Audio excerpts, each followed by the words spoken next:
Jasmine Wong and Riley Carey went to the Oregon Zoo to learn all about enrichment and what enrichment is. Next up, a segment on enrichment with Jasmine Wong and Riley Carey.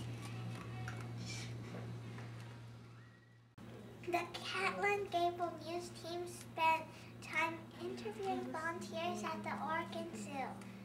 We wanted to find out what enrichment the zoo animals get daily. So we have different toys that we give to them to play with for training, and some of those have food in them. So I'll take, imagine like a big giant cake mold or a Jell-O mold, for example, and I'll take different shrimps and clams and other little things like that, put them in that, fill it with water, maybe I might even stick a little bit of coloring in there to make it look different, and then freeze it, and then those get given to them also as supplement to their diet and something interesting because it's a different way of getting their food. Some of the feeding that I do also is, for example, when I did the last feed today for the sea lion, I did the last feed today, which will actually be tomorrow morning's first feed for the otters. I took a big tub, sort of like a jug really, it had a large opening, and I put all of their mussels in there and then half crabs, so cut crabs and pop those in there too.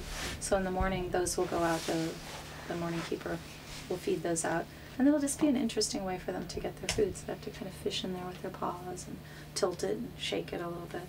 So sometimes it's just feeding them, right in their mouth, and other times it's not. Sometimes I get to help with that, and other times it's a senior keeper that does it.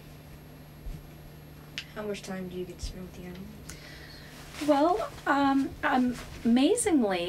amazingly enough, part of working at the zoo in an animal area, a lot of it involves cleaning. So there's a huge amount of upkeep of the exhibit. So keeping the exhibits clean, keeping the back areas clean, cleaning out all of the containers that we've used to prep up their food. But then there is, of course, still a fair amount of time spent with the animals, but I'd say about probably 2/3 of my time is spent like behind the scenes doing cleaning or food preparation, diet prep, toy preparation, and then the other third is spent with the animals. This is a ball a tiger would play with, and the holes are from when they would scratch or chew on it.